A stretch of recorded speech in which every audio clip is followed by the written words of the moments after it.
Fucking shit. It's my third time trying to record this. Attachment and hopelessness. As topic, is what we're talking about. If you care, you care. If you don't, hit your vape and listen anyways, because I might have something that might benefit you. I don't know. I listen to Catholic sisters' podcasts sometimes, and I am not Catholic. Sometimes you just need a new perspective. And that's kind of what I'm talking about today, is the perspective of things and dealing with attachment and hopelessness while trying to find a new perspective at the same time. So I'm just going to give you my situation here. For the last 3 months, I've been struggling a little bit, and I hate to complain so much about the last 3 months, but it is context to how I'm feeling. I like context, and I like understanding why. So you understand why I feel how I feel. Okay. Next thing. I have been feeling a lot of hopelessness. I don't know if you can tell by my face, but I have eye bags for motherfucking days. They take up half my motherfucking face, and I look tired as shit. Now, it doesn't help that maybe I do things that make me tired. and only people closest to me would understand what I'm talking about there without saying too much. But I'm tired as fuck, and I'm feeling hopeless as fuck because I go to work and I feel like I'm doing the same thing every day, all day. I waste a lot of my time, I feel like, at work, which is funny because I don't do anything to change it because I don't feel like I have the energy to do things because of work. Does that make sense? I feel like I'm stuck in a cycle that I can't get out of because I haven't caught a break, which I hate to say, because when you think about life, you think there is no breaks. Not a single one. The world continues to turn. The earth continues to turn. The solar system continues to move in the same pattern over and over and over and over and over and over and over. And it never stops. And so that translates into the societal part of things too. Society does not stop. The world, the people do not stop. The news does not stop. And I don't know if anybody has been keeping up with the news lately in politics and whatnot, but that stuff does definitely not stop. And that can lead to hopelessness, I assume. It does for me a little bit, because it puts into perspective how you as one person cannot change anything. You have no power. I have no power. Me solely by myself, I have no power. Me with a large group of people, sure, I have a contribution to a bigger power, but I myself have no power. And that if you look at it the wrong way will make you feel hopeless. And it makes me feel hopeless a lot because I get into depressive states where, the negative definitely peaks out a little bit more. It's definitely winter time in my head right now, if that makes sense. And what I mean, I'll explain, is that in the winter you have darkness more. You have less daytime, more nighttime. That's how my brain feels, is that I have more nighttime, more negative and dark. And you can't seem to get out. You can't seem to see more than 10 feet in front of you because it's so dark. Then I have sunlight, being able to maneuver and do everything easy because you have light. And it seems that right now I'm in my winter cycle. Which is kind of funny to say out loud, but that's how I feel. And it's very hard to make decisions, very hard to keep a stable mindset when you feel like you can't see in front of you. I guess in a way it translates into me saying I'm scared of the dark, And so when I have more nighttime energy, it scares me, I guess, maybe in a way, or I'm fearful because I have no ability to see what's in front of me. I don't know what's going on around me. I can't see. You know what I mean? And so I have no ability to make a decision because I can't see. I don't know what my next move should be because I don't know what is even going the fuck on. You understand what I'm saying? Does that make sense?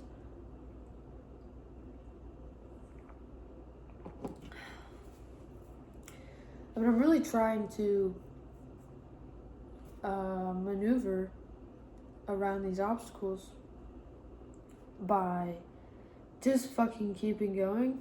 And it's very hard to keep going, and I know a lot of people understand that.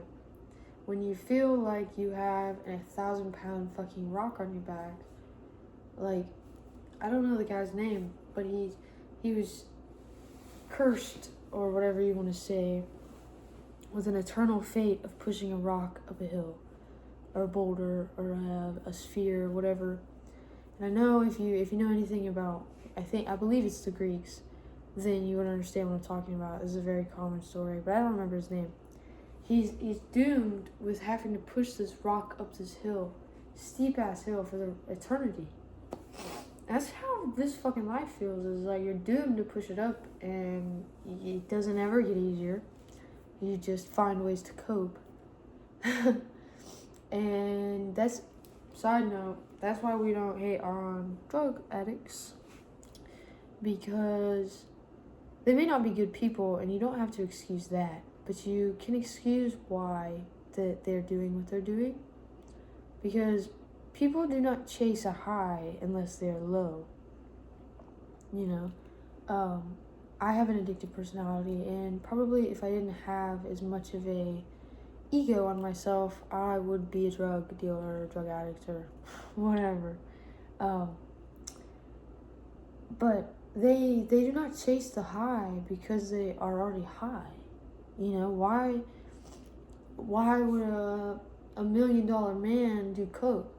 Well, that's because money does not provide happiness. You understand what I'm saying? And so by trying to maintain my lack of hope, I have to find ways to cope, and so far I've not been able to find a safe way to cope. Not that I've acted in anything unsafe or harming to myself, but it's becoming too heavy. And I used to go to therapy per se, but I'm starting to think I should maybe get back into it because of this, and I need a little help. And so I say to anybody that cares to listen to this video, don't act too good for help. You know, drop your ego, drop your pride. Understand that it's okay to be sensitive and vulnerable. Maybe not all the time, but not a lot of the time, but sometimes it's cool to just talk about it, or to ask for help about things, because you don't know, you haven't been able to figure out a way. That's what I'm saying about perspectives, is that if you have another perspective, by chance, your opinion might change. Goes with, you know, if you're watching a sports thing and they have to watch a replay of the goal that just happened, just to make sure it went in, or to make sure that it didn't go in. Same thing. But there's another part of this, is attachment, and I wanted to say this on top of that, on top of the hopelessness thing. I use attachment as a way to deal with the hopelessness per se.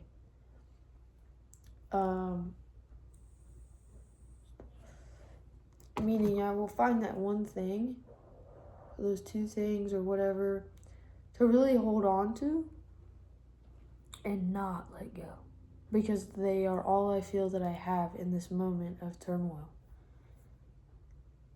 And it's very common, to me at least, for the universe or whatever controls what happens in our lives to pull those comforts away when I feel as though I need them the most. And maybe it's an act of teaching me that I don't need external things, I just need myself. But I wish that whatever it was would understand that it's incredibly difficult to choose yourself in a moment of hopelessness or in a moment of depression, because that's where it seems that the feeling is coming from, is yourself. For me, anyways. I feel emotions in my body. I don't know if that's common or not common, but when I'm upset, my body is heavy and sluggish and slow. I literally cannot make my body move faster, walk faster, think. Like, it's very difficult. I feel like a rainy day is in my body. And so when I'm in that mindset or sensation, I will not choose myself because it feels like that feeling is coming from myself. I am the one that is illuminating that energy. So why would I choose the energy? You know what I mean? And I understand sitting with emotion and sitting with yourself, but you can only sit with yourself so long before you get drained. And so when you're upset and it's draining you, and then you sit there and you feel it, it drains you, I swear to God, 10 times harder. And you can understand, people tell me a lot, think about maybe people that have it harder than you, that might help. I have an issue with being able to picture things, imagine things, if I don't see them in the flesh. And so, thinking about it might give me about 5 seconds of comfort. Somebody out there has got it worse than me. All right, well, that makes me feel a little better. And then it goes right back. Or if I see it in person, there's a chance that it'll stick around for a little longer.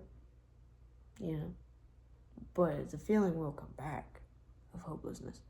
And so I struggle to take that into account because it doesn't seem to help me. I don't know. That's about what I say when people say, how do you feel, or what's going on, or you talk about it. I don't know.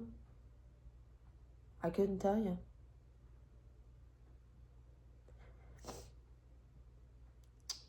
But a positive thing that I have realized as of late is that my parents, for example, they definitely struggle mentally, and I think that it is passed down, not in a way of they've caused it, I'm not saying that, but more that genetics happened, and habits will happen.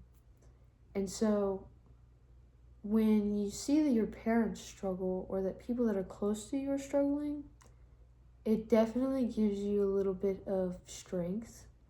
Because to me, anyways, when I see my parents struggle, I think, well, if they can do it for as long as they've been doing it, then fuck, I can do it too. And that helps. That does help a little bit. It gives you a sense of pride, I suppose, in saying, my parents are fucking working their asses off while they feel exactly how I feel. So, shit, so the fuck can I? But then you forget about it or something, and then you're way back to step fucking one, and you're just exhausted again. But I want to use the rest of this video, because this is a long video, but maybe another 5 minutes of just talking about some positives that I do try to use, because I don't want the whole video to feel negative. I feel like I have ranted enough, got it off my chest, and I would like to speak some positive energy into the universe. I feel like that's always helped me to go from feeling like shit to feeling a little better. I used to have this teacher, actually, or not a teacher. I went to a Job Corps, okay? And so I had staff. dorm staff. And the dorm staff, she was incredible. She was very vulnerable with me anyways, and speaking about how she felt. And she was like a 30-something-year-old woman speaking on depression and bipolar and anxiety and all this and that. And that really helped me to feel more comfortable about what I was going through and less ashamed. It also, she gave me this thing to do, and I would say it's more for when you're just feeling a little down rather than feeling extra depressed, but she told me to write down a couple things that I'm grateful for. So I want to start off this last segment with things that I'm grateful for, and I'll do like 3 to 5 maybe. But my first one will always be music. Music is such an incredible art form. I wish I could make music and be proud of it. I've attempted to mess with guitars, pianos, band lab, drums. And yeah, I do have a very fond interest of it, but I can never seem to stick through it because I don't care to practice. I care to be good at it. So if you don't practice, you're not good at it. But I digress. But music is something that I'm extremely grateful for. It has helped me through a lot of things. And that's what I'll leave it at. Another thing that I'm grateful for is the sun. In a moment of feeling upset or anything, if you're happy, if you're upset, if you're feeling stuffy, if you're feeling sick, if you're feeling anything under the sun, go outside. That vitamin D is just going to give you a little serotonin, a little positivity, make you feel good. You may not feel it instantly, but if you go outside for so many minutes every day, you'll within the month be like, shit, I'm looking cute. Skin's a little tanner, you know what I'm saying? Summer's coming up. And so that's something that I'm very grateful for is the sun. Another thing I want to say, let me think about it for a second, because I didn't have none of this prepped up. I'm grateful for myself, my personality. I just looked at some cameras that I have, and it made me think about, and I have photos behind those cameras as well on the wall, and they're all photos that I have taken or I've been in with friends, with family. And that is something that I love so much, is taking photos and feeling the love through a photo, or feeling the nostalgia through the photo. And so I love to take them. I love to capture moments, and that fills my heart up with love a lot. And that's something that I'm grateful for as a personality trait, you know, because I'm not always sad. I'm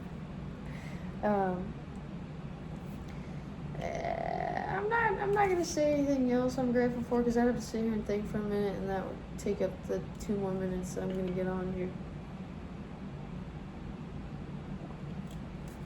But those are the things that I'm grateful for. Those are my struggles right now.